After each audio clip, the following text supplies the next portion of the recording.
The answer is Putin's already lost the war. Putin has a real problem. Nous avons décidé de livrer de nouveaux missiles permettant des frappes dans la profondeur à l'Ukraine. Flash Actu Ukraine. 3 points essentiels à retenir de la journée du 13 juillet 2023. Situation militaire, selon les informations du commandement militaire ukrainien, la région de Kherson a été bombardée à 76 reprises en l'espace de 24 heures par les forces russes. 2 personnes ont été tuées et 3 autres blessées lors de ces bombardements.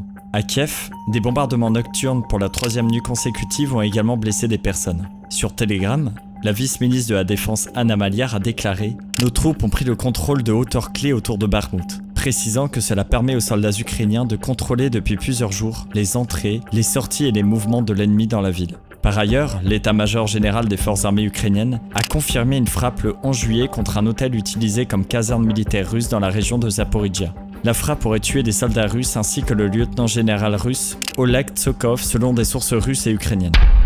Soutien des alliés. Le président américain Joe Biden confirme l'intention de fournir des missiles ATACMS à l'Ukraine. Le Canada promet 410 millions de dollars pour renforcer la sécurité ukrainienne. L'Australie enverra 30 véhicules blindés en Ukraine. La Norvège fournira un soutien supplémentaire NASAM comprenant des centres de conduite de tir, des unités de lancement et des pièces de rechange. La France est engagée à livrer des missiles à longue portée Scalp qui ont une portée de plus de 250 km supérieure aux autres armes fournies par les Occidentaux. Contexte géopolitique. Le secrétaire américain à la défense Lloyd Austin affirme qu'il n'y a aucun doute que l'Ukraine rejoindra l'OTAN à un moment donné, bien que l'Alliance n'ait pas fixé de calendrier d'adhésion. Il souligne qu'il reste encore du travail à faire en termes d'équipement et de formation pour mettre l'armée ukrainienne aux normes de l'OTAN. Il ajoute que ces efforts sont menés tout en aidant l'Ukraine à se défendre contre la Russie.